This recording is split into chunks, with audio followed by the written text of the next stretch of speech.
We are the Holocaust.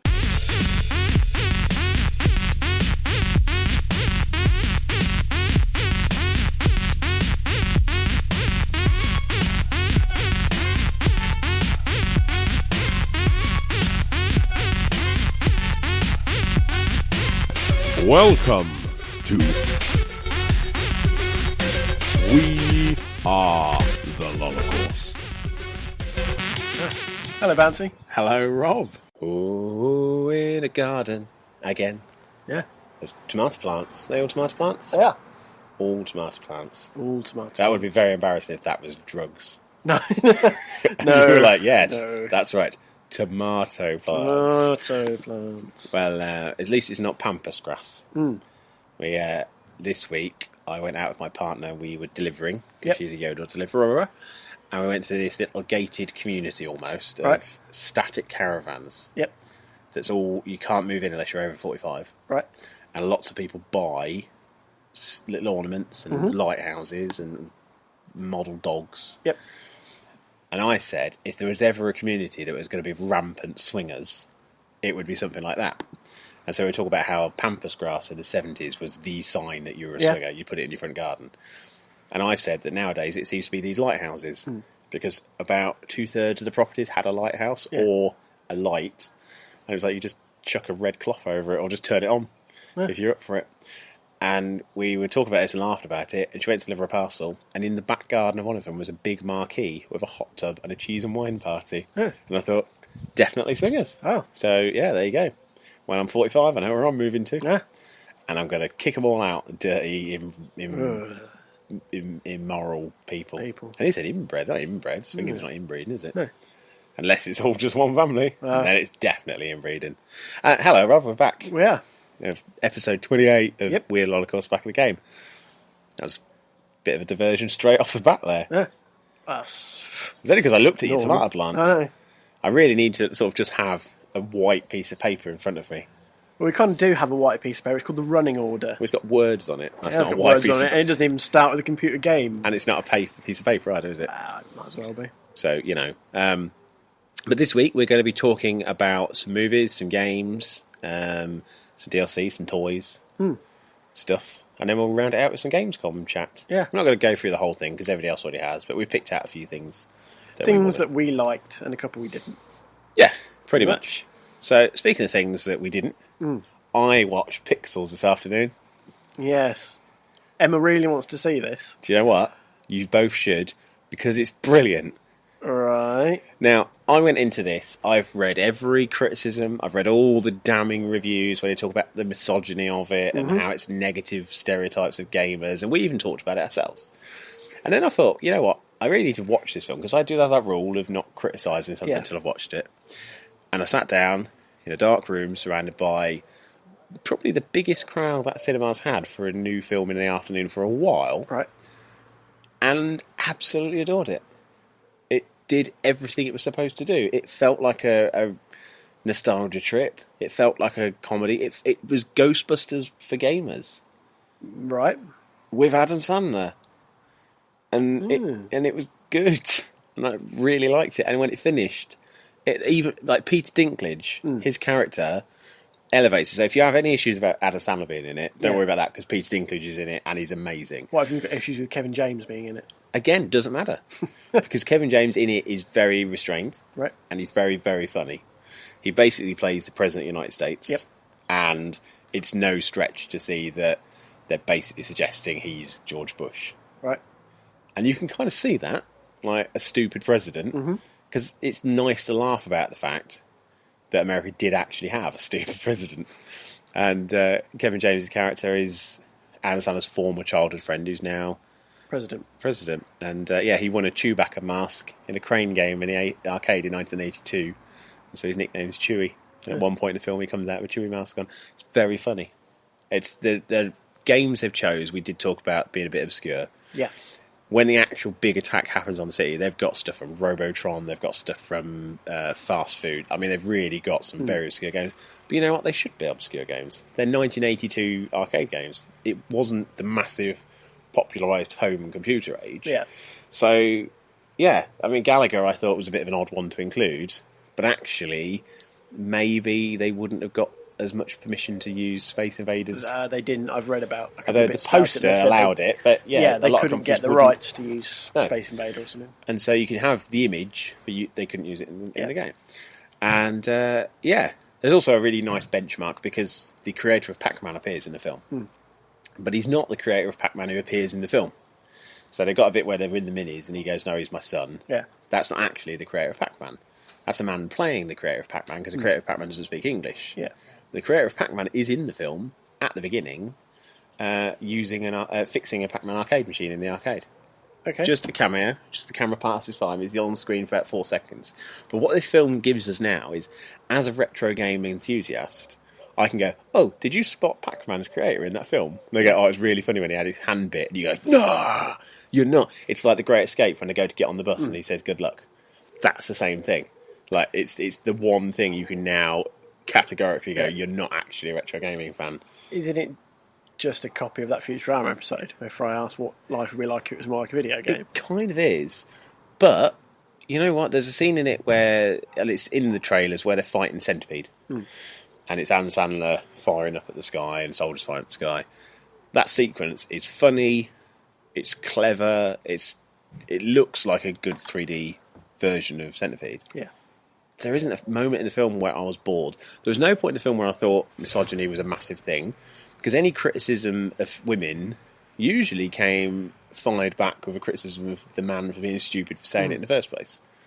Like, the misogyny mostly seems to be trailer based, but actually in the film, Michelle Monaghan's character is a very intelligent woman who constantly fights back against anything that's levelled at her of her being stupid. Brian Cox is in it, not the professor, the actor. guy from X-Men and other films. That's he's not all in he it. is. No, but a lot of people would know him though as Stryker from X-Men. Yeah, I guess. I couldn't think of, if I said it right on the spot, that's the first thing that comes into my head. For Brian Cox. Manhunter as well, Yeah, maybe. Manhunter would probably be right. But I think that's, again, would everybody have seen Manhunter? Or would they have just watched Red Dragon? So he's in it. Sean Bean's in it but doesn't die, which was very I satisfying. don't want to see it anymore then. Because it's just, that's the rarity. Like, witness what happens when Sean Bean doesn't die in a film. But he plays I think he's like the head of the SAS, or like a sergeant in the SAS. And he basically talks in a very thick Yorkshire accent. And he calls Adam Sandler and his friend, your pair of wiener jackets. It's just like, what? Sorry? It's very odd. I mean, it's not big and it's not clever, but it really entertained me from start to finish. And at the end of the film, there's a pixel art animation of the entire plot of the film over the credits. And I've stayed and watched the whole thing in pixel form. Loved it. The only thing that's true, and Hock pointed this out, is it should really be called voxels. Because it's three-dimensional objects to assemble a three-dimensional shape. But other than that, I genuinely cannot mark pixels down at all. I'd give it a solid 8 out of 10. Really? Yeah. You're the first person to do that. I know. But this is the thing. Like, I also watched Fantastic Four this week, which is, at the moment, on Rotten Tomatoes, got like a 6% rating. Yep. Which is stupid as fuck. Like, even a terrible Marvel film, like, let's look at, say, Blade Trinity. Right? It has its moments, but it's not a good Blade movie. No. Or Ghost Rider 2. They're sitting at like 40, 45%. Yeah. The reason Fantastic Four is getting such low scores is almost like when Spore came out and it had DRM and everybody just went onto Amazon and 1-star rated it. It's kind of the same thing. People are just giving it either 0 or 1% to just go, ha ha ha, fuck you, we can review this badly. Barely any of them probably have even seen the film. They've just gone on Rotten Tomatoes and rated it. And it's not that bad. You suggesting internet rating systems are flawed? Well, they are. We know this. I don't need to suggest it. My biggest issue is how many people will avoid seeing Fantastic Four purely because of that, which doesn't seem very fair. Like, if you're going to criticise film, watch it, or speak to somebody who has watched it. Like, there is a lot to criticise. The original director was kind of thrown off set towards the end of production. So you've got in the film, you've got a good solid hour, and then there's a 1 year later title card. And at that point, the whole movie falls apart on its arse. But that's because they had reshoots, and they basically rushed the ending, and they took loads of stuff that was in the trailer and cut it out of the film, and changed things that didn't need to be changed. Like, for example, originally, the dimension they go to was a negative zone. Mm-hmm. Now, any Marvel fan will know the negative zone is a big thing, and with Civil War, that's just what the option was. But it looks like either Marvel themselves said, no, you can't actually mention the negative zone, or Fox just wanted to get away from that idea, because they then renamed the whole thing Planet Zero. Yeah. And they changed all of the red lava pools of energy that you see in the trailer to green pools of energy in the film. That cost money. Yeah. And yet they cut out the scene in the trailer where the thing drops from a helicopter onto a Humvee and then walks towards guns while they bounce off him. That entire scene is cut out. So they've took out a massive effects sequence and then found the money to recolour an entire planet. Yeah. There's some very odd things going on. But the first hour makes it. It makes it worthwhile. I want to see the original director's cut. This is the Alien 3 of Marvel movies. It does sound that way from what I've read. There does seem to be a strong element of that. Yeah, Josh Trank, he went on Twitter and said that I had a fantastic version of this film a year ago, but you'll probably never see it. But that's life. And then it was removed almost immediately because, of course, 20th Century Fox's snipers suddenly circled his house. But the film, the origin story follows the Ultimate Fantastic Four storyline and is pretty much dot on. The detail in there from the set design is great. Like Reed Richards' garage base that he's got as a child, his supercomputer is a bank of N64s all hooked together. Right. it makes sense. Yeah. Like, of course it would be. So in the trailer, you see the N64 controller there as part of the equipment. But actually, when you see it on the full screen, you realise it's a massive bank of N64s. Yeah. Johnny Storm's car has got a fire flower keyring on the rearview mirror, which of course is like the nerdiest way to go, oh, yeah, see what we're doing here. All that level of detail you don't find in a shit film because somebody cared to put that in there. Yeah. And it's evident from the first hour of the film.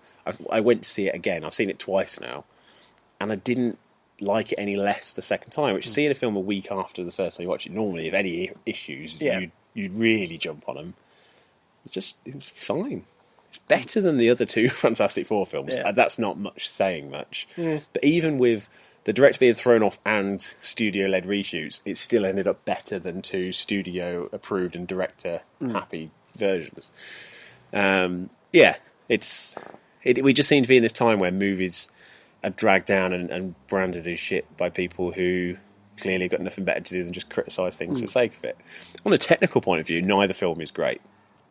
But do you review a film like Pixels on a technical element? Yeah. Is Happy Gilmore technically a great movie? No, but it's bloody entertaining. And I really liked it. So Fantastic Four won't get an 8, it would get a 7.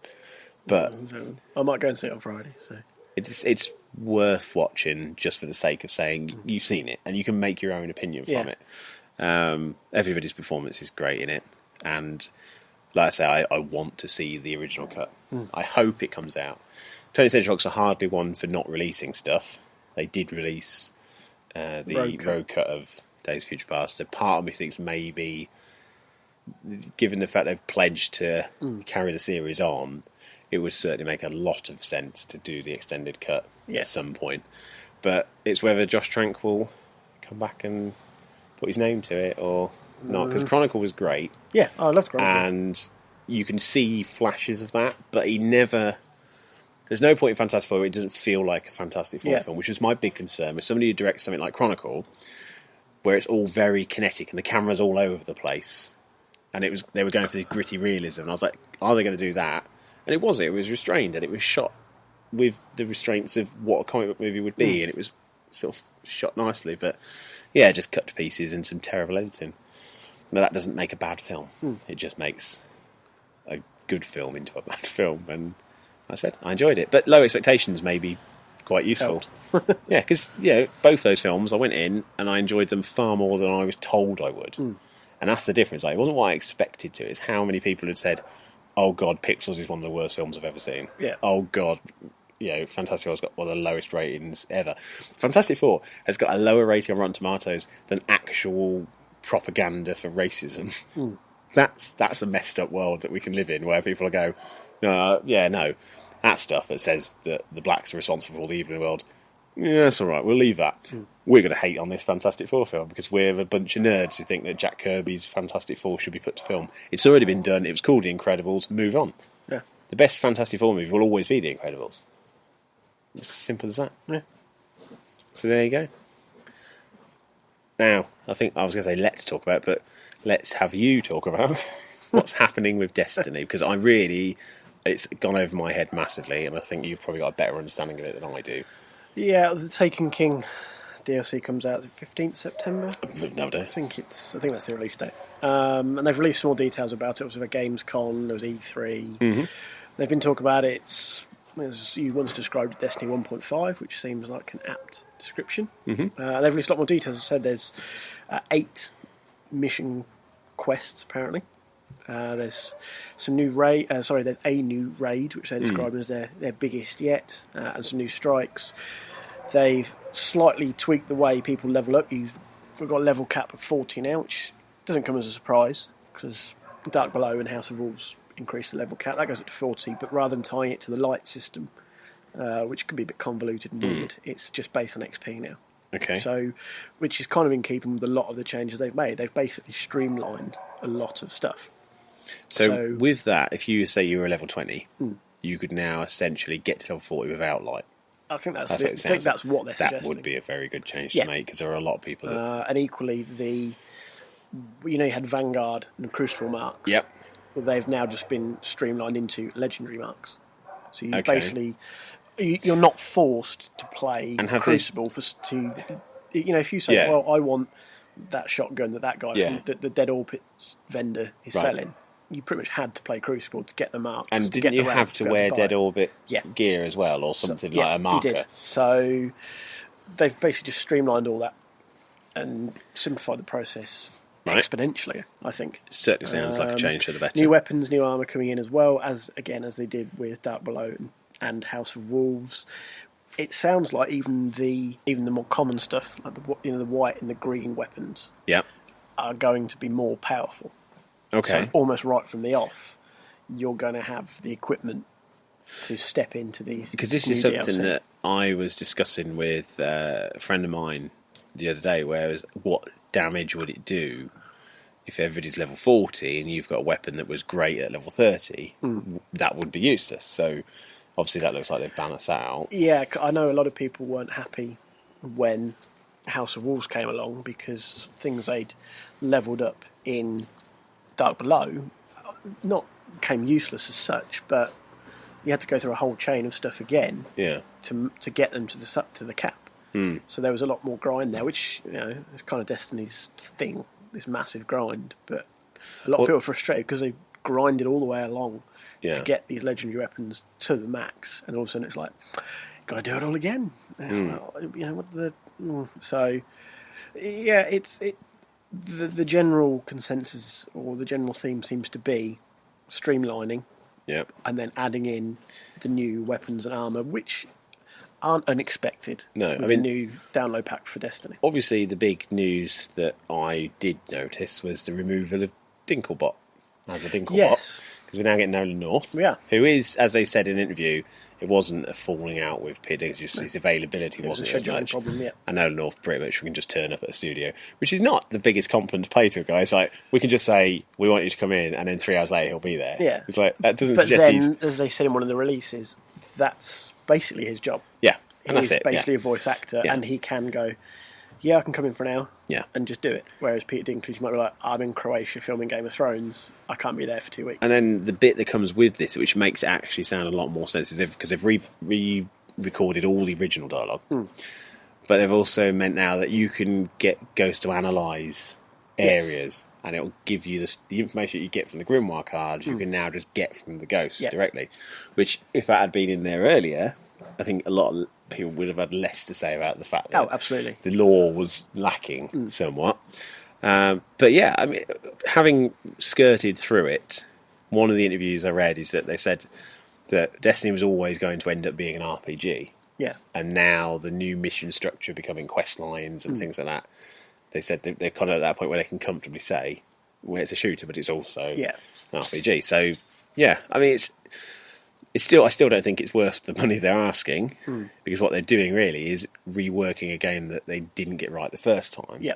and then asking us to pay for the work that they've done to rework it.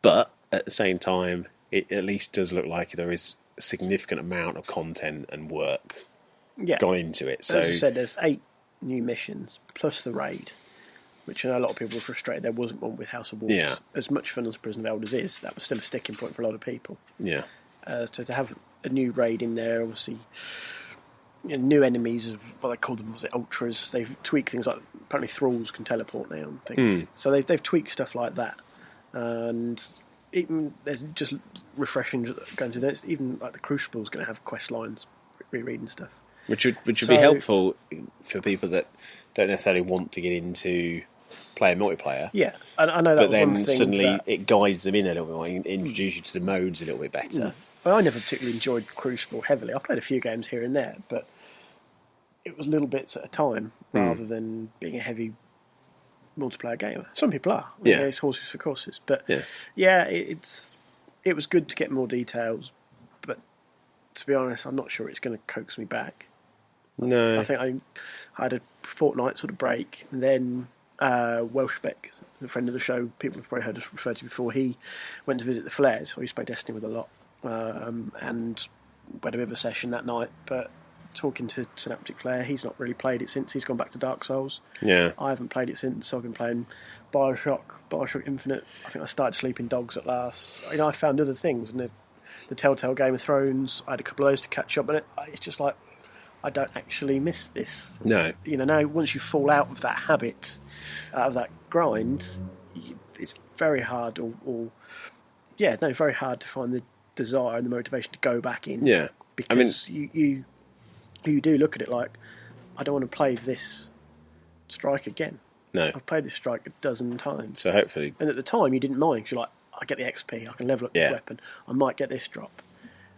And I know they're sort of tweaking the drops a little bit, so it will look at what you've already got. So you're not going to end up with 3 patience and time sniper rifles. Which isn't necessarily a bad thing. You've got 3 characters, you just give one to each, fine. But they're going to look at that sort of stuff now, which is an improvement. But as you said, we're now basically being asked to pay for improvements on things they kind of got wrong at the beginning. Yeah. So for all the streamlining, which you can say that's positive, you can be cynical about Certainly. the price and about what's changing. And as I said, I don't necessarily know. It's not enough to get me interested in it again. No. Is it good enough to get other people interested who've dropped out of it? I'm not convinced. No. I mean, they keep saying that when we know what we're getting, the price will become inconsequential. I think we know what we've got now. Yeah, I haven't seen anything that's made me think, oh yeah, 30, 40 quid, that's absolutely fine. Like, yeah, no problem. I still have an issue with it. I wouldn't mind if all of these changes were made available to base game owners. Yeah.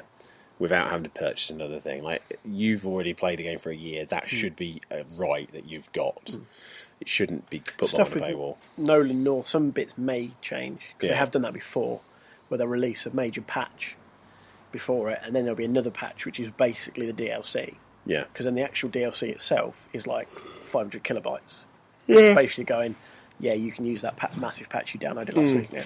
Well, we'll see. So maybe, We'll see. because it would surely make more sense to change all the stuff with the Ghost for everyone. Yeah. Because otherwise it's just a massive ball to try and manage that. Yeah, I just hope they do. That's my big thing. Now, speaking of people who are being made to pay for changes, Angry Birds 2 launched.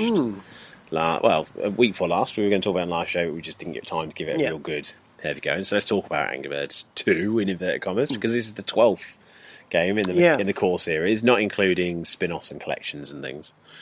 I really rate this. I genuinely believe it is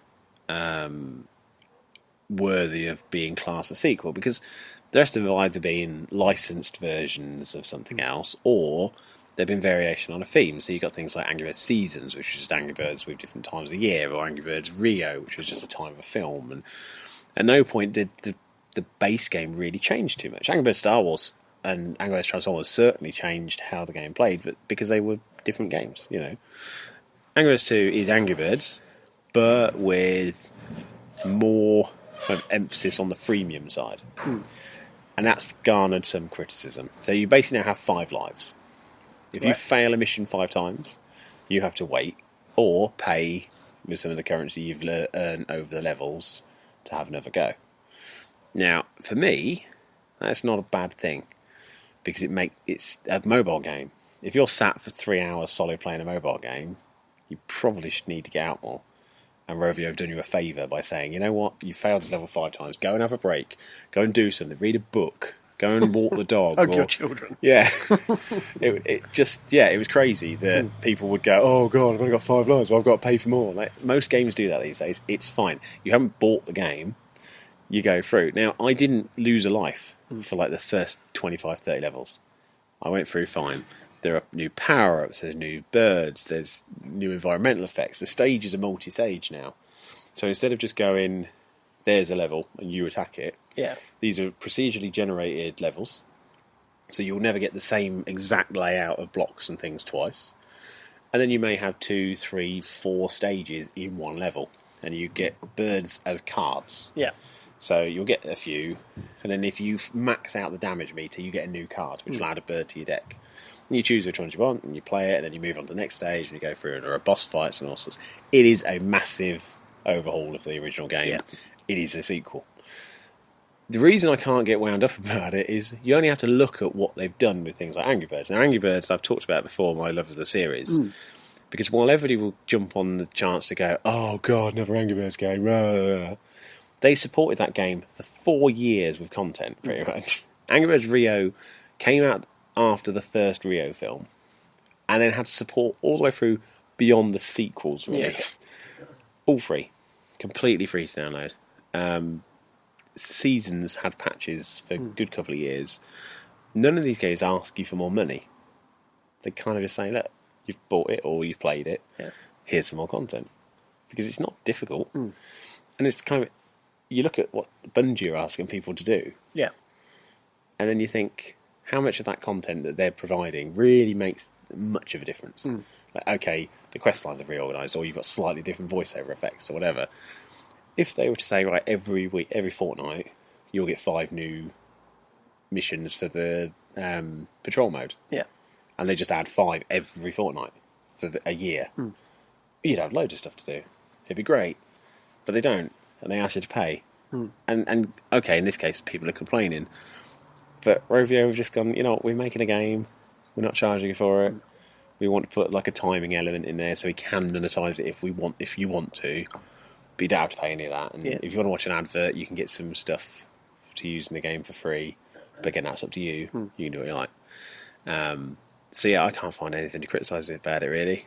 It's just a solidly well made game that I can recommend to anyone. Yeah.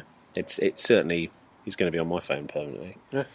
And unlike nearly deleted Simpsons Tapped Out last week, I just got fed up. It's the only game on my phone. I did the Simpsons Heights stuff, Springfield Heights, and it got to the point where it went, there's still loads of stuff I could undo. And it went, you finished all the quest lines for this area? I was like, what? Like, don't tell me I've finished. Like, give me a quest line that's going to take me beyond finishing the rest of the buildings that you're asking me to build. Yeah. Like, make that a quest line. But it's just a permanent area now, though. Yeah. I mean, it was good. I enjoyed it. I like the idea of them integrating kind of jobs into buildings, which then has led into the reason I'm glad I didn't just delete it, because today, or yesterday rather, last night, they added something that we've very much anticipated could be added at some point, in the sense of the Springfield monorail. Yeah, and I've played a little bit when I was eating breakfast this morning. Yeah, it's kind of got that issue we talked about before, is things happen so rapidly, you need to be able to log in and out all the time to really get the most out of it. But yeah, so far so good. Early on, there's a lot of that. Things. Yeah. A lot of 30-second missions, but that's good because most people, when a new piece of DLC comes out, they want a good hour of playing with it. And then they want to go back to their usual dipping in and out. I'm at the point now where most of my missions are no shorter than an hour to garner the materials I'm collecting to build the monorail. Now, it's worth mentioning at this point, Lyle Langley is not an unlockable character. He appears in town and then disappears. And everybody points fair out. Enough, that's true to life. Yeah. And there is a big musical number, but you don't get to see it, which I thought was very funny. I loved that. And I love the fact they hark back to the episode where Homer was refuse guy. And he had the wall and he had to do the rock concert with, was it The Who? Yeah, that was Yeah. good. And they sort of they found out You they can hadn't. unlock Steve Martin's character, Robert Pattinson. Yeah, Is that he's, the character? he's on there as a thing. Yeah, Yes, so if you the get last enough, you thing on here. unlock. So I like the fact that like they've not just gone for one classic episode as much loved. They've gone for two, and that was the other time that he destroyed Springfield. Really, so there's a lot of like love there for the fans, which is something we've said they need to do more of. Yeah. And yeah, so you basically have to recycle rubbish to make parts to build a monorail, which is a nice idea. And it's also the Lisa slurry factory it's like 200 donuts. has been sort of popped in, and they did the Mr. Burns with his fake stash on and stuff. So I love, I mean, that's another episode, isn't it? So That was the oil episode, wasn't it? Yeah. And it's getting better and better all the time. I'm so glad I didn't delete it. I feel stupid for even contemplating it. But it was just one of those things where I kept thinking, how many more times are they going to put a level? Like, there's every time I go up a level, the new building's like 2 million cash, and I'm spending that to build the space to put the buildings. Yeah. And so I think I had a stockpile of about 10 million. I'm down to 4 something. Yeah. So I guess it's kind of done what they wanted. Part of that was on Mr. Burns' massive heap of gold. Yeah, I had to stop on that because I realised that was ridiculous. But we talked about it is the cash thing to remove it from the players who've spent a fortune and now have limitless money. So you have to find a way of sapping that away. So maybe, I should have realised I wasn't that kind of player and I didn't need to play their game, but I did really want to unlock the Gorilla Vest. Yeah, well, I've stopped it for a bit while I do, because there's the Lance Murdoch quest as well at the moment. Which I haven't even got to that level yet. Yeah. I've not leveled it because so I'm I've kind not of at a played it for a while. difficult point, because I've still got stuff for Springfield Heights and the Lance Murdoch quest line and now the monorail, and I kind of need all the same characters. Yeah, the monorail's time, so you have to sort of prioritise it. Yeah, I talked to a friend of mine today. He started playing it last night. He says he thinks it's about 5 or 6 week 35 days arc. There we go. Yeah, 35 days. They said on the thing. Yeah, and so the monorail is probably going to be the focus. It has to be really, because it's something Springfield once Heights it's gone, is it's gone. Yeah, that's there, so I can chip away at that to my heart's content, and then hammer at the monorail and try and get the Lance Murdoch stuff done on the side. Yeah, I'm very pleased. Very pleased. Well, it's been long awaited. Last night I was quite ill, and so I ended up not being able to sleep. I couldn't even lay down properly. Just so much pain. So to have that to muck around with was a bit of a blessing, really. I could just sit there, go, and at the point I could throw rubbish into other people's towns as well, which is good. So I can make buildings look stinky, and it's like I say, it's a good fan favourite piece, and An EA are onto a winner there. Which segues us nicely into our next story. So let's talk about EA releasing their games on a Thursday in the UK from now on, instead of Friday. And that makes all the difference, apparently. Well, yeah. I think a lot of it is because it reduces the gap. It's the same as Europe. Europe's Yeah. Thursdays, America was Tuesdays. And it was usually a Friday because retail preferred new releases to be a Monday or a Friday. Mm-hmm. And they can now fuck off. They really can. We've now gone back. We've now come on Brussels instead of back off Brussels. We're going the European way. That's it. I mean, it makes sense to me. I mean, you're going to get a bigger first weekend take because you're going to have an extra day of sales. 24 hours, yep. And like I say, nobody's going to have that big jump in experience and knowledge and stuff in Europe, at least, because usually a lot of games put you on a server for Europe. Yeah. So even if America's had it 2 days early, you wouldn't realistically play on a worldwide server straight off the bat. Unless you play on like Madden or NHL. But well, then serves you right for playing Madden. But obviously we've got Need for Speed and Battlefront coming, so they'll be the first sort of 2 biggies for this year. But I quite like this kind of shift to sort of suggest that the static rule of retail doesn't have to happen. We had the UK #1 chart is now a Friday, isn't it, instead of a Sunday.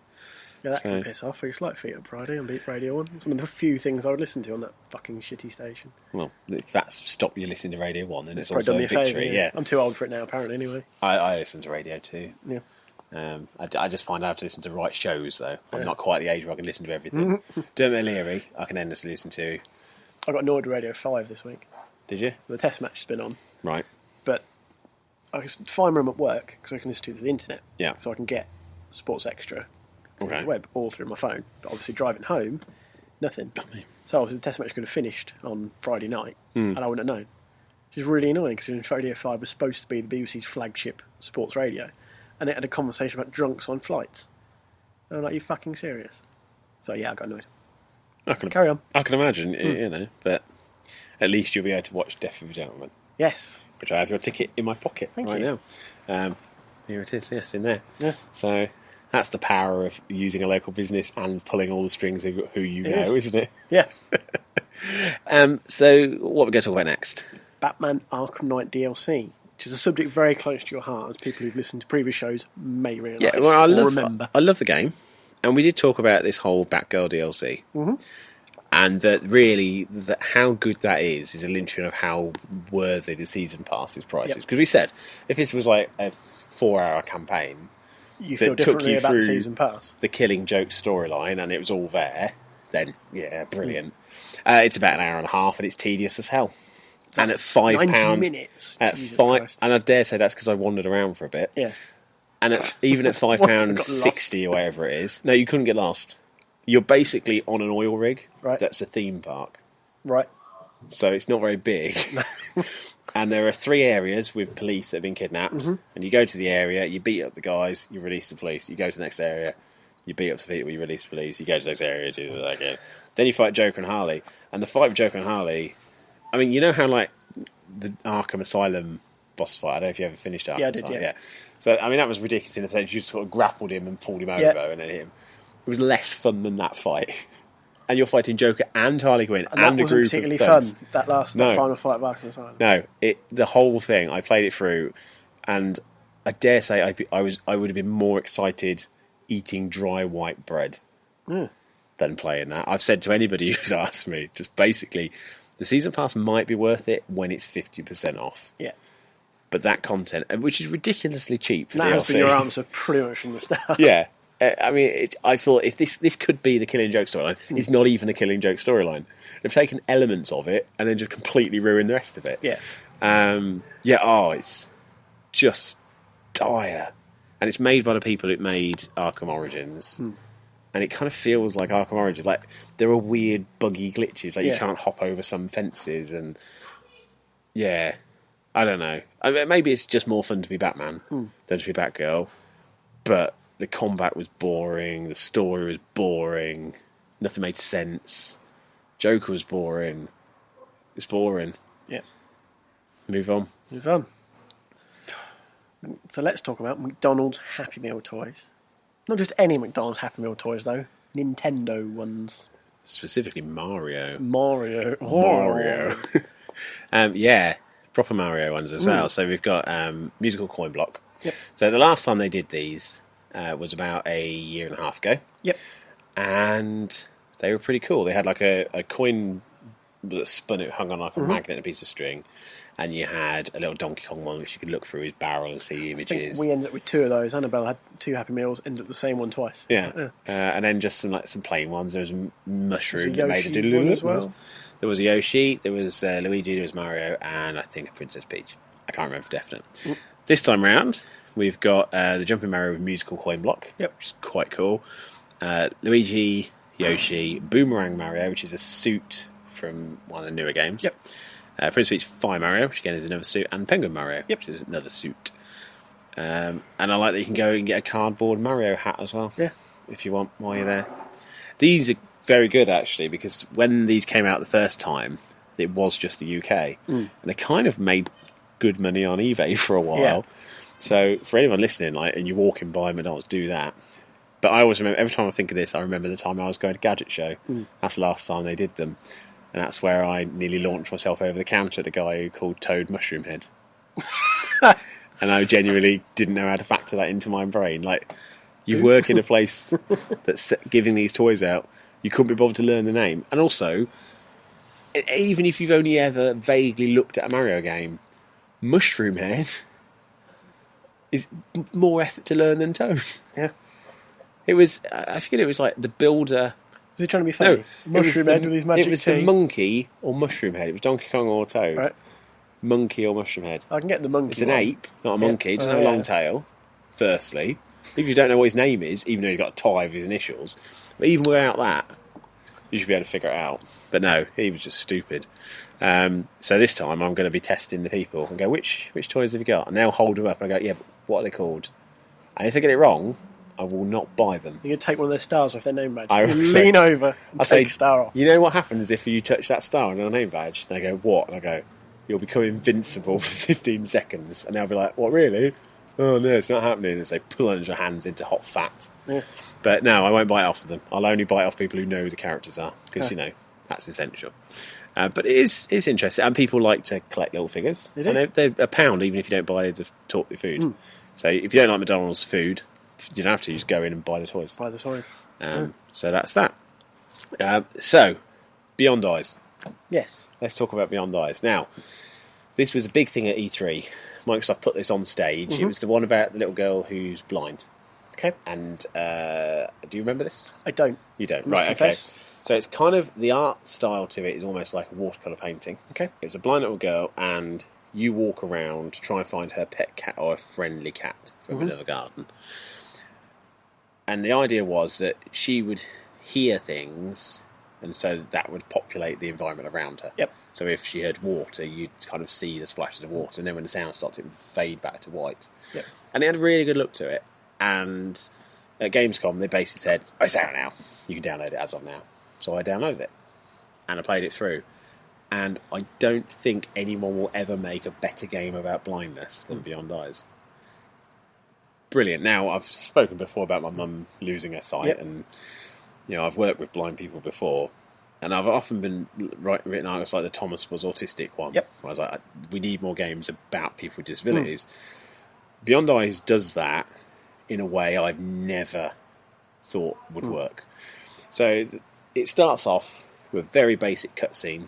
It was pretty much a static image with a bit of text, and it explains that the little girl was watching a firework display and it goes wrong and it blinds her. So she's about 11 years, 10 or 11 years old, but she had been able to see up until that point. Now that's important because blindness from birth and blindness by accident result in different experiences. Because of course, if you hear, say, a phone ring and you're blind but you had seen a phone, you will be able to imagine what that phone looks like. Yeah. And that imagination of a child is the linchpin for why this works. So, you're in the garden. She lives in a large walled garden with a single gate. And from the feel of the story, it's been probably 6 months since the accident. And her only friend is this cat that comes in. Right. And it's got a bell on its collar and she plays with it. And one day it doesn't come back. And so she decides to go out through the gate for the first time since being blind and try and find her friend, which we can all associate to, yeah. So I'm going to find an image on here which illustrates what I'm going to describe so you can understand. But actually, as a podcast, it's quite interesting as a thing. So she's walking along and she can hear a fountain. Okay. And she can hear the water trickling and she can hear it dropping and, she's able to identify, yes, that's a fountain. And the reason is because in her garden she had a fountain. However, that's not what she's heard at all. And as you get closer to items, other senses get involved, and then it becomes clearer as to what it is that you are or aren't looking at. And actually, in that case, that's what it was. It was just a sewer pipe. Right. So her imagination was the beautiful fountain, but the reality was a grotty, dirty, smelly just an sewer old pipe. And that was brilliant. That happens throughout the game. She'll hear clothes blowing in the wind and she'll imagine this big long washing line, but it will turn out to be something else. Or she'll hear a noise that frightens her. Now, the most frightening thing... Well, okay, so say you're walking through town, you're blind. What would be the most terrifying thing for you, logically? Probably a lorry going past. Yeah, a busy road. Yeah. That's how the game designs a busy road. It's just dark smoke. Right. Because you know that. And so she walks along and she gets frightened and she's trying to find a way to cross, and eventually she finds a pelican crossing and pushes a button, and it stops and it opens up and she feels confident to cross. But up to that point it was just an assault on the senses. The smell of the smoke and the sound of the noise just creates this almost impassable barrier. And when you're controlling the character, I felt more for her than I ever did for Clementine in The Walking Dead. And I felt a lot for Clementine in The Walking Dead. Because Clementine could see what was coming for her. Yeah. She had people protecting her. With this, you are controlling her. You can't do anything to protect her at all. You can walk away, but what are you walking towards? Because you don't know what's there. You could essentially walk straight towards something else that's going to frighten her. Yeah. And benches will just appear out of nowhere. They can really fuck off. Because for blind people I've ever spoken to, they've always had the same issue. Like, why do benches have to be quite so low down? And they're peppered around the game. Like, you'll walk through an area and you'll think, oh, I need to be over there. And then you'll just walk smack into a bench that won't appear until you physically touch it, because there's no sound. And they don't appear in regular places, because by their definition, they're just where people would normally sit. So they work really well. But then the questing system as well, you've got fetch and carry missions, which is a staple of any game. Yeah. Well, and it's quite basic, and most people go, oh, God, fetch and carry missions. Well, it's difficult if you have to fetch an item you can't see and take it back to somewhere you can't remember. Yeah. Because once you've turned around on the spot, it's almost like hitting a piñata. You don't know where you are, or like pin the tail on a donkey. The gameplay works like that. Like, you can walk around in circles for an hour in that game, and it would be your fault because the game world hasn't moved. Nothing's changed to make it difficult for you. It's just you can't remember the route back. Yeah. And sometimes the route will stay coloured, and sometimes it will just be white, and you won't quite recognise where you are. Yeah, it's absolutely breathtakingly good. And I make no shadow of the fact that I got emotional playing it, and I make no shadow of the fact that everybody who owns an Xbox One should buy it immediately. It's $9.99, and I can't recommend it highly enough. It's better than any ID Xbox game I've played, and that's high praise. Yeah. But it's a small experience, probably about 2.5 hours total, and yet it cost a few pounds more than the Arkham Knight DLC, and yet had more heart, more thought, more development, And more time.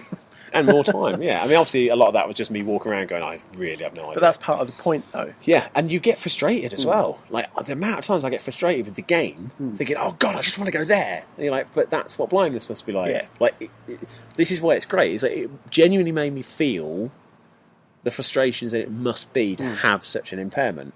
And yet I could see. And, it takes away from you. And it's something I loved about Heavy Rain's big kind of emotional jump at the beginning, where you couldn't have control over something. Yeah.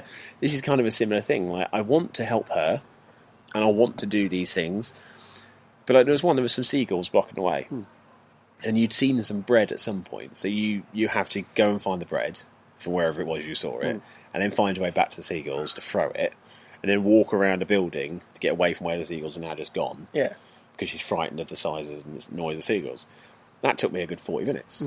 Most normal games would be, I've got that, let's throw that and walk around. And it'd be gone through. You'd be done in 2 minutes. So, yeah, it's great. I won't spoil the ending, but the end, half an hour, is about as good as indie games gets. And, yeah, Beyond Eyes is Highly recommended. beyond compare. Speaking of endings, or lack of in this case, All right. Fallout 4 will have no level cap, and it won't end at the conclusion of the main quest. Which is good. Yes. Because that was the biggest issue Fallout 3 had. 100%. And yet, when they fixed that, they only asked us to pay £4 to fix that. They did. As opposed to I'm not so worried about 40. the no level cap. I didn't have an issue with the level cap in Fallout 3 or New Vegas, because by the time you hit that cap, with the weapons you probably had or could repair, you were generally strong enough to blast your way around the wasteland. Make me wonder what the levels will do then. Whether everything's going to scale to you. Yeah, does every item in the wasteland scale? Because that needs to be balanced. Have scaling, because I hated scaling in Oblivion. No. Absolutely despised But then if you say you get to like level 50 and you just walk through the area and nothing can touch you, that's also going to spoil the game. That was also partly balanced out by, to a degree, things like Death Claws. Because they were always mentally powerful. No matter how good you were, they were still a hell of a challenge. And when you went into the Divide, they scaled enemies in there to accommodate for that. You were probably going to be of a certain level when you took on the Divide. Because even if you start again now and you go up to start the Divide, they'll be like, you really should be a level 20 plus. Yeah. Because they'd obviously scaled that up to allow for the fact that most people by this point who will be buying the DLC will be at level X. So we need to make it a challenge for them. And that was always the thing with was it Honest Hearts? Yeah. That was the one that got me, because obviously I sort of powered my way around quite a lot. Went Yeah. in there, all of a sudden it was like being a low level again. Yeah. Because the enemies have been scaled up to accommodate, and it's like, oh, hello. Yeah. So it could be areas that I'm are interested still what they do difficult. about the perks side. Yeah. If you could just keep pulling in perks. Yeah. Because that's the bit where you could get ridiculously powerful. Yeah, because this was something You're I like, had with you're Saints Row. Brilliant with one-handed weapons, brilliant with two-handed, brilliant with explosives, Yeah. brilliant with this. And it's kind of, you get 10% bonus to this and that, and all of a sudden it's like, that unbalances things. Yeah. If you had too many. What is it? With So- Saints Row the third, you could get to a point where basically you could run through the city at high speed, punch things and it'd explode. You didn't need a gun anymore, you didn't need a car anymore, it ruined the game. Yeah. And I hated it. It stopped me playing it. I went back and wiped my game save to start again because I wanted to play the game as the game should have been played. So that's the only thing. I mean, I don't think it's going to be a big issue. I'm sure they've worked out a way of... Yeah, they've done it before. As I said, they From did out. it before with the DLCs. There's Yeah. always a way. I just don't want there to be that scaling like Oblivion had. No. Because I hated that. I didn't. It ruined that experience for me. I like the fact that there's no end at the conclusion Yep. because hopefully what it will do But there's always is side quests to go potentially... back Well, to it'll as also potentially give you a different world to inhabit afterwards, depending on choices you made. So say, for example, we don't know 100%, but say this is heavily the Brotherhood of Steel fight for somewhere. And say at some point there's a choice of joining one or the other, or maybe one of three groups. You could see a thing where the world is suddenly the Brotherhood of Steel taking this area, Yeah. and everything changes. And you'd have you're their resistance friend, missions. and they love Yeah. you, and all this sort of stuff. And so I quite like that, where you could potentially play that game through 3 times and have that big post-game experience be different based on your characters. So, yeah, all very good. I think taking the pressure off people to have to do the side quests. That was one of the things in Fallout 3. It's like, if you do this, that's the game done. Yeah. It's kind of like, oh, but I've got all these things to do. So you're kind of like, I want to finish the main quest because I've hit this point where I'm compelled to finish it, but I kind of want to do these things because it's going to end the game. Yeah. And loading an old save, kind of like, it's not quite the same. No. Even though you know you can do it, and it doesn't actually change things that much. There's always that bug in your brain that goes, it's not quite the same having to reload it, is it? No. So taking that out, I think, is a positive step. As you said, you've got in-game decisions which will hopefully shape the world around you that you will be inhabiting afterwards. So Yeah. yeah, Either way, it's- the level cap one it didn't bother with the last one for the reasons we've said. Yeah. Because you did get strong enough by the point you hit the max to be like, I'm happy here. Yeah. There's enough challenges out there I mean, to keep a challenge, but equally, Yeah, it could- bits that are supposed to be it could just be easier that the level are cap is easier. almost a prestige thing. Yeah, like Yeah. at a certain level, you'll unlock a certain thing that you can use that will basically say, look, I've plugged away at this, so I'm Yeah. now level 60. It doesn't give you any intrinsic improvement in your Might just skills. give you a better handgun But or yeah, something. or a companion or something like that that comes along because you hit that amount. So yeah, I mean, I trust them. I trust them implicitly. Everything I've seen of Fallout 4 is just getting better agreed. and better. And I think they've done really well because they've shown a lot, but considering this is 2 months away, we haven't seen an awful lot. They haven't given a lot away. And I like that as well. Like most games by now would have seen every game mode, would have seen all this stuff. They said specifically, like, every time they demo it, like, we don't want to spoil this, we don't want to spoil that, we don't want to show you too much of this or too much of that. So yeah, I really cannot wait for this.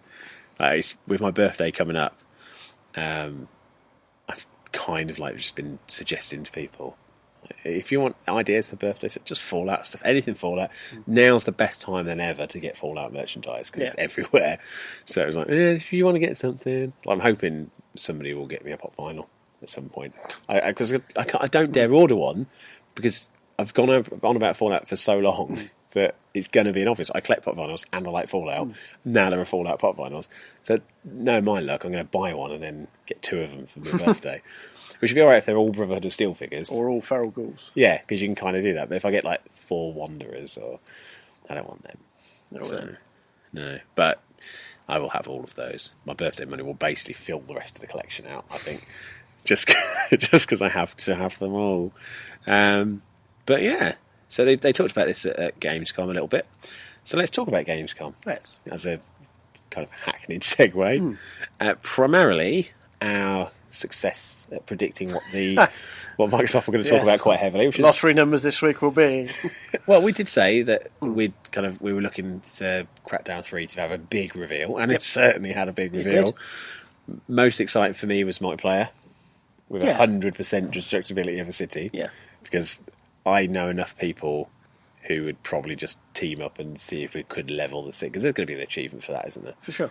Like, just how can we take down this entire city? Like, let's not call it an ISIS simulator, but let's, somebody might, Daily Mail might. Yeah. But I do kind of like that idea. To divert slightly, I know we don't do that very often in this podcast, where we wander off track. Did you see, it was Daily Mail comments and @DM reporter. Okay. They posed as commenters on the Daily Mail right. comment section for various news stories. Okay. Basically, they took a series of basically Nazi speeches and propaganda from the 30s and 40s. They replaced the word Jew with the word migrant. Right. Then posted these and see how many upvotes they got. In all the stories, obviously, about the migrants in Calais and so forth. And they got quite a lot of upvotes. So it was it's a bit scary. It is scary. So, but yeah, Crackdown, anyway. Yes. So let's crack down on this. So it just looked like pretty much it's the Crackdown we know and love. Mm-hmm. With transformable vehicles and awesome agents and taking down areas as you want. It struck me as more in keeping with the first Crackdown again, which is that important is the because the second one kind of... As I say, the Crackdown we know and love fell off. as opposed to the Crackdown that we looked at and were like, it's just the same map with zombies on. Like, this is DLC at best. And I did like it, but it didn't do anything the same. No. So yeah, we're back with the old city, a new city essentially. The choice to attack it as we did with the first one, however we like, which I love. In the trailer, it made it feel like this big new feature. Like you can tackle anything, whatever you want. You could with the first one. You just had middling success, depending on how leveled up you were. But you could still run in and punch someone to death if you wanted to. Like once they're on the ground, it might take you a while. Yeah, but you could do it. You could go for the biggest guy straight away. But yeah, everything about it just looked. It looks like Crackdown. Yeah. It sounds like Crackdown. Specifically, the orbs sound like they should do. And I want this. I want this badly. And it's a year away, but I still want it. And I'm glad they've officially come out with it because it's been floating around for a while. They've sort of mentioned it briefly, but it's the biggest look we've had at it for a while. I think waiting for the Xbox One has probably been a key factor because you have now got that power to destroy cities. And I think the 360 probably would have fallen over. Well, because of course the multiplayer is the only version with 100% destruction. That's because it's using cloud computing as well to give it the oomph it needs to run it. I think is it 16-player multiplayer? I think that's what they said. There was a high number of players and 100% destruction, and they said it's just not, the console can't do it on its own, so it needs cloud computing, which they've used for other things in the past, and again, it's another element of the new gen that can make something that isn't possible. And so that's all good. Rise of the Tomb Raider. But I think we both have a very similar opinion of this. We do. We're very excited, but it's fucking gory. Or that demo. Oh, the demo, very yes. violent. No, they specifically selected an attack on a group of enemies. Bigger kill count than most Gamescom trailers. It was like a Rambo trailer. It really was. There's some brilliant tweets. I mean, I put them on the articles we wrote, or I wrote an article about the things I loved and things I hated about Gamescom. And one of them was just a collection of tweets of people going, hey, look at that mummy. I wonder how it died. I bet its head exploded. And it's just everything, headshots and explosions. But in amongst that combat was the fact that you saw the on-the-fly crafting, which was very clever. Just you can grab a bottle, and as long as you've got the other materials, you can make a Molotov on the spot rather than having to crouch behind somewhere, make a load of stuff, and then go into an area. You could walk past a bottle, grab it, fling it over, and almost it'd be a bomb straight away. Tin cans and what have you. But it was also, that's just one option. You can stealthily go past, and there were areas where she did just walk around and not. But I think it was more a point of, if you don't want to creep, you're fine. If you want to play this like a Far Cry game, it's fine. You can do it. The combat was fantastic. I mean, it was good in the reboot. They just seemed to concentrate a lot on how violent Lara's got. Yeah. Which kind of, I think that's the biggest issue, because it didn't seem like the Lara we saw at the end of the first Tomb Raider reboot game. Even though that last section was a lot more combat heavy. It was, but that's the final section of the game, and it should be. But it was kind of like, that was to save a friend. Yeah. We don't know what her motivation is in this, but it did kind of look like, oh, well, they're between me and there, so they can all die. Yeah. I do wonder how the authorities deal with Lara Croft. Because, I mean, it's obvious. If she comes back with a priceless relic from this area, And they go, where did you get that? And you go, the Himalayas. And they'll Found go, it.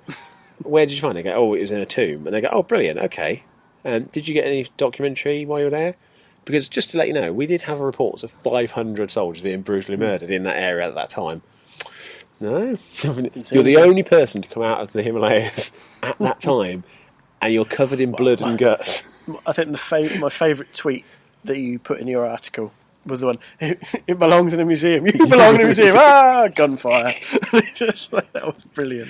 But yeah, I don't get how in any, like, it was an interesting choice of demo, I think. It was. It's fair to say. I think it was the right one in many ways, but also because it got a lot of coverage. Let's put it that way. A lot of people were tweeting about it and talking about it. I just got back from work at the point of this trailer hitting, and so I loaded up my computer ready to watch the stream, and all I saw was Twitter. It was just people going, "Oh my god, this is Lara's Murder Simulator. Oh, this is like a Friday the 13th Lara Croft edition."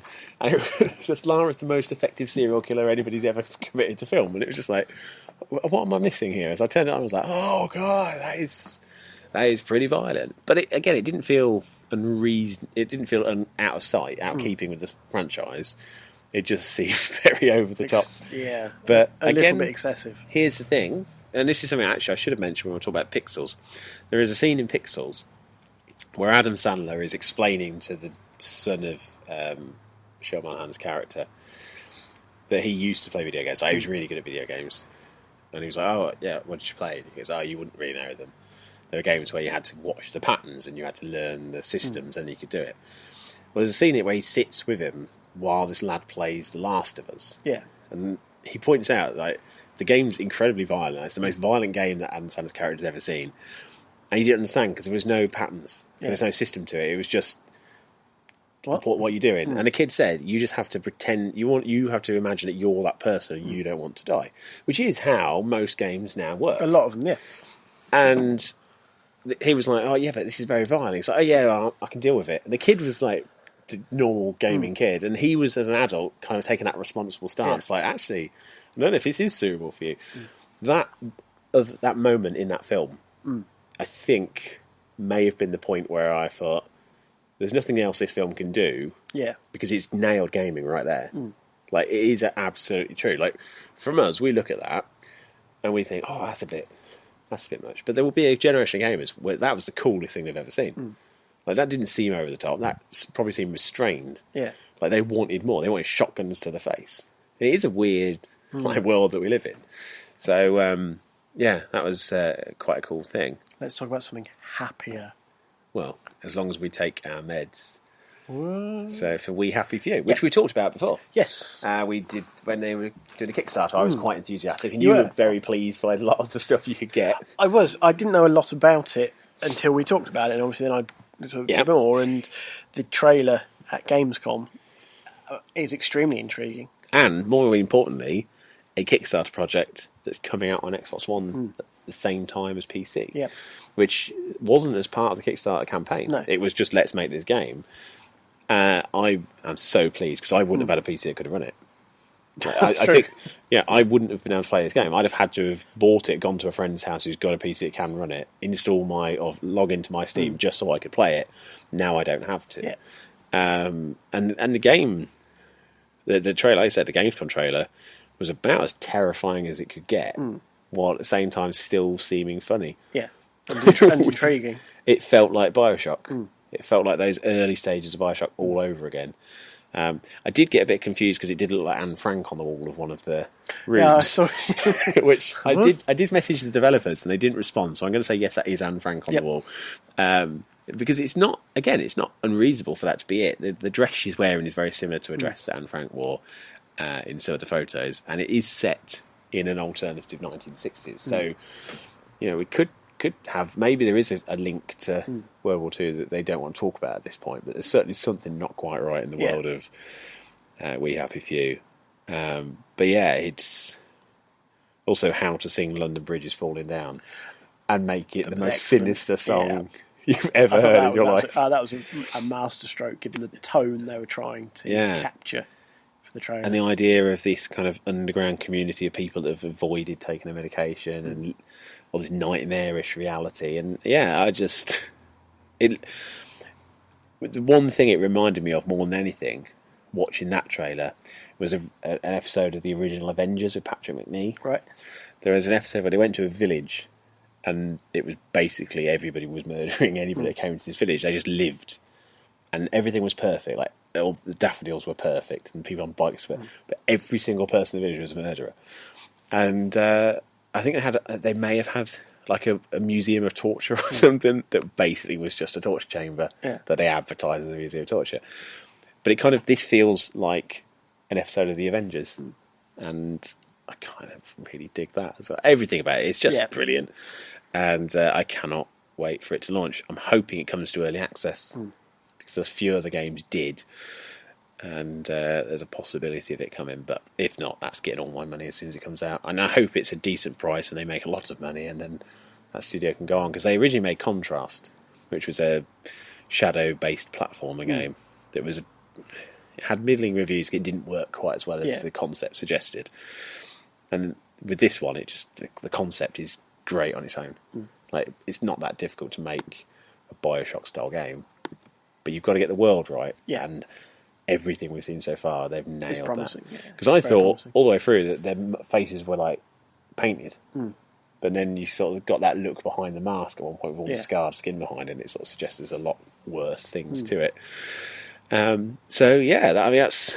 were my big kind of three things. Halo Wars 2 was a pleasant surprise. I know you're not massive. I didn't get big into... I'm not really into those RTS games. I am. And after they were talking about keyboard and mouse support for Xbox One, that was kind of a big deal. Creative Assembly working on it as well. See, I might feel differently about it with keyboard and mouse. Yeah. I did like Age of Empires, I used to really like. I just couldn't get on with Command and Conquer and Halo Wars. Yeah. So I'd like that to be as good as it looks. It was when they said, it's not the only story we're telling from Halo, I thought ODST 2 or another, like a follow up to Halo Reach. I mean, I couldn't see how they could do that. And then when they showed like the kind of the furry guy, I was like, I know what this is. Like, for the first time there was something Halo related that I actually genuinely knew immediately what it was, but I still couldn't quite believe that they'd actually would have been making Halo Wars 2, because it didn't make any sense, because the first one didn't do very well.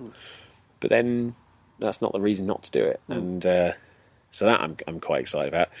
FIFA, I really couldn't be quite excited about if I tried. FIFA's FIFA. I'll get it at some point, because I quite like playing. I can't remember what I read. Did I say like FIFA 16, fuck off 16 more like? That was your exact words, I suppose.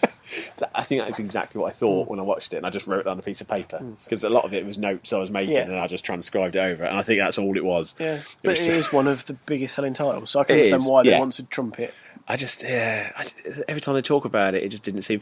And when they were showing off the Halo bloody competitive multiplayer stuff, and they had the shoutcasters, and shoutcasters annoy me enough as it is, and then when they go, let's look at some of the clutchest moves, you're like, you're just making up words.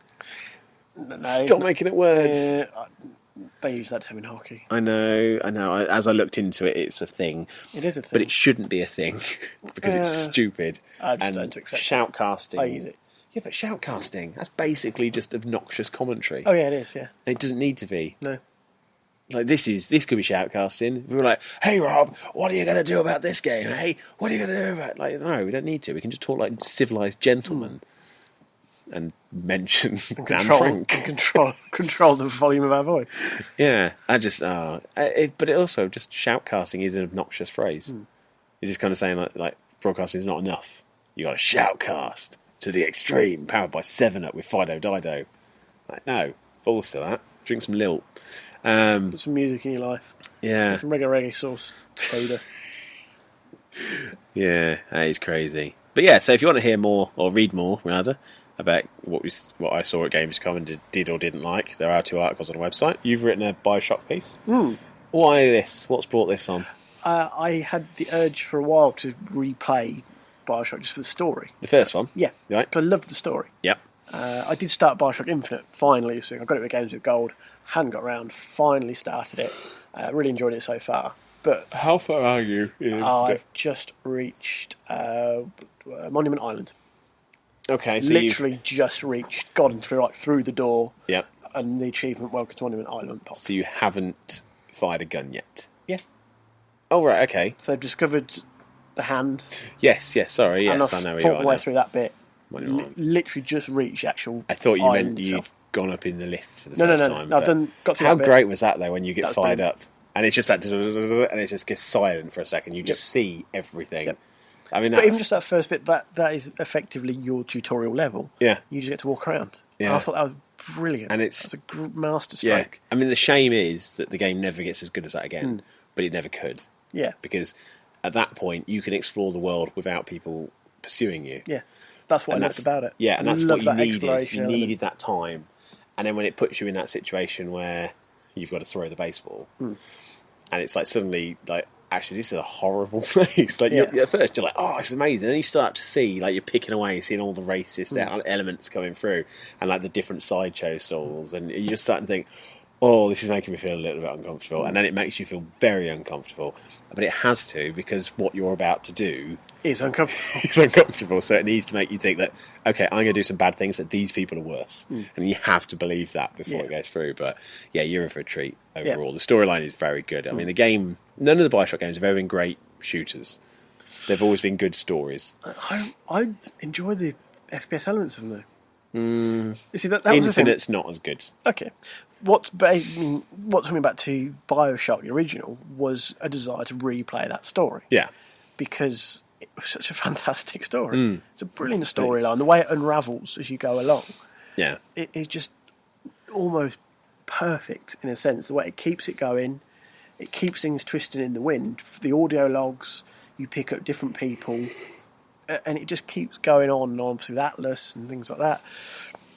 Which, I mean, that turn, It was beautiful. It was brilliant. the And that's twist the thing. is just great. Yeah. And when I you mean, realise what you've been Doing. manipulated into doing Yeah.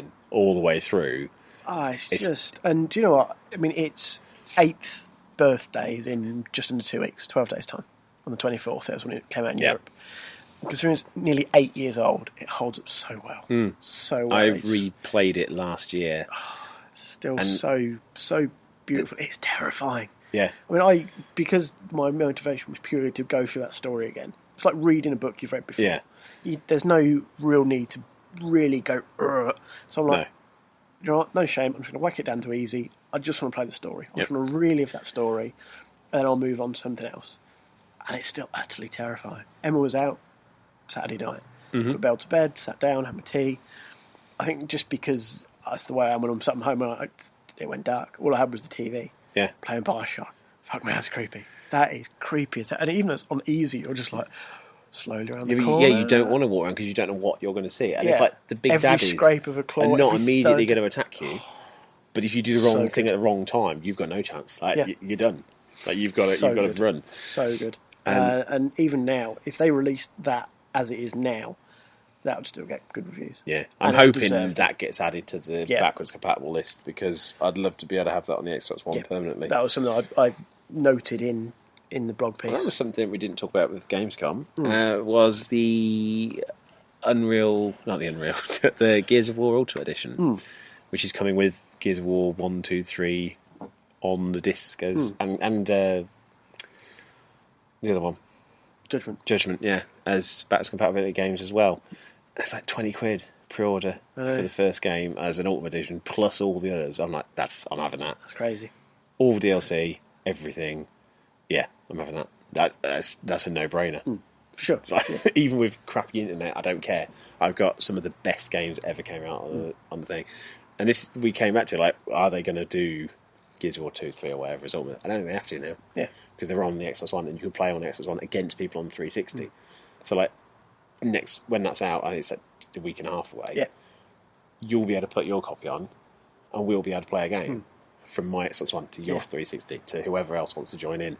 That's fucking cool. I love that. I've got Rare Replay as well. Oh, yeah. Which I'm not going to talk about massively because I want to really plunge into it Yeah. before I go too far. There's so much to unlock and so much to do. But by God, that is how you do a retro collection. Like, it starts off with a musical number based around cardboard cutouts of people. And it just goes through their history and says, you know what, we've made a lot of games and now you're going to play a lot of games. And yeah, there's a lot of really good games. There's some average games. But I've played the original Jetpack and I played the original Night Law as well. and both were as good to play as they ever were. Like, it's full on. Like, they've got the bleeding of colour effects from the Spectrum. That's still there. Sound effects haven't been touched. Yeah. They are the original sounds, the original videos. You can hit a button, it'll bend the glass and put scan lines on it for it to look like it originally looked. And then you've got the 360 stuff. So I've got nuts and bolts now on the Xbox One, which we've talked about a lot. Yeah. My kids put it on, and my son, my youngest, was absolutely over the moon because he'd never thought he'd be able to play it on the Xbox One. And we loaded the game up, and what I didn't realise, all the cloud saves in 360 loaded immediately on the Xbox One version. Nice. So any progress he does upstairs, when he loads one downstairs, will still be saved on the system. And that is brilliant. Yeah. Like, that backwards compatibility function is great. So it means that if you've played Fallout 3 to completion, and you get the backwards compatibility when you get your Xbox One, you'll be able to pick that game save up and carry on if you want to. I need to move my stuff to the cloud. I keep meaning to do that. He keeps I reminding wish me, like, I really I'd must do done my this. game saves to the cloud before I wiped them all in that madness that I had. But it does mean now I can go through and play games properly. So I will talk about that more next week, but I said there's just too much to go through. The only criticism really is that the Xbox 360 games don't play within the game itself. They send you out to the backwards compatibility thing. The rest run from disc because they are Xbox One games essentially, whereas the rest push you out. But I did notice a lot of people playing nuts and bolts because obviously it's sold to a lot of people. I got this digitally for £20. The disc was £19.20. Right. I was like, oh, can I do without 80p? And can I manage to sit there and go, you know what? I'll let it download I'm not going to while I trade. I'm not going to trade this in. That's what it installs anyway. Yeah. The whole game installs fully, so it makes no difference when you download really. And I started it running. You could pick which ones you wanted to download immediately, so I picked a couple I wanted to play straight away, and I was playing those while the rest installed, and it was painless. But yeah, £20. There was no real disparity between the digital cost and the physical cost. Which it doesn't always happen. I mean, it's certainly not happening with Fallout, which annoyed me because it's like £60 for the digital and £40 or 44 for the disc. And I want the digital version because my disc drive's knackered. But then I'm thinking, well, may have to get rid of that console at some point and swap it over. And so we'll talk about that more later. But yeah, for all you people who are playing nuts and bolts, get in touch and let us know if it was because we recommended it or what you thought of it, because it's the best game on the 360. So there we go. Anything you want to pipe in with? Nope. No? Well, we've got good. So we talked about the website a bit there. There was some articles gone up there. I've got a big Angry Birds article I'm writing at the moment where I found out some stuff about ice hockey you didn't know, which is weird. I didn't remember the Angry Birds mascot at all. Yeah, so that'll be in the article. So, but basically it's my description of my love for the series and quite how massive this franchise has got and how much good they've done, because I didn't realise quite how much they've raised for charity over the years. So yeah, you can go over to the website at lolacourse.co.uk and you can read all of those. You can subscribe to the RSS feed there as well if you click the thing in the corner, and use a button to email us so you can send your thoughts or your comments or your criticisms or whatever, or just have a discussion with us. If you want to chat, it's fine. I often have a couple of hours spare a day. More than happy to answer emails. So there's a button on the website you can do that, or you can just email us at wearetheholocaust@gmail.com. If you've got time, it would be cool if you could review us on iTunes, because we haven't had many in the last while. We're sort of slipping down the chart a little bit. I don't really care, but it's nice if people can find it, and it's easier if it's up the chart. So if you listen at home and you haven't reviewed it, or you haven't reviewed it for a while, update your review or write a new one. Get a friend to write one. We often say get a friend to listen. Well, if they're now listening, they should also be writing one. Yep, that'd be great. And if you're the friend, get a friend to listen. As well as that, you can get us on Twitter. We are Lolacourse with a letter R in place of the word R. That's our main Twitter one, but you know that already. I'm at Bounceball second B. I'm at Rob McGregor 35. And yeah, so get in touch. We have a lot of good discussions on there. We do. It's grand. And going forward, I think with Gears of War Ultimate coming out, that's going to add a lot of potential for Gears of War matches going forward. Yeah, definitely. Because I think all the Xbox One owners I know are going to get it at that sort of price. And Gears of War 3 was up to 4-player co-op. Yeah. So to get a 4-player co-op campaign going would be cool. Awesome. And of course, Judgment I think was free on Games of Gold. Last month, the month before. Yeah, I think one of the earlier ones was on there as well. So maybe even if you haven't got the game, we can jump on. Or if you haven't got the game, go to fucking game and buy one for £3. It won't be a lot these days. No, so we will try and organise a regular night each week to play some Gears, and then maybe that'll translate over to Destiny if everybody Maybe. gets it. Who knows? So we'll hopefully be back next week. We did promise that we would not just record a show for the sake of it. Last week we were just manic. Yeah, I had lots to do. So. And we just figured there's no point rushing the show, no point doing one on our own or go through. So hopefully you enjoy it. This one hopefully will be out on Friday, potentially. Yeah. Maybe before, maybe after. Wow. I don't know. That's the risk you take. It is. Listen to this. But if not, we will try and record another one next week. That's all we can promise. We'll try. Yep. And hopefully we'll talk about games. Hopefully we will. And films. Yep. Maybe Fantastic Four again, if you've Maybe. seen it. Who knows? Right, see you later, folks. Bye.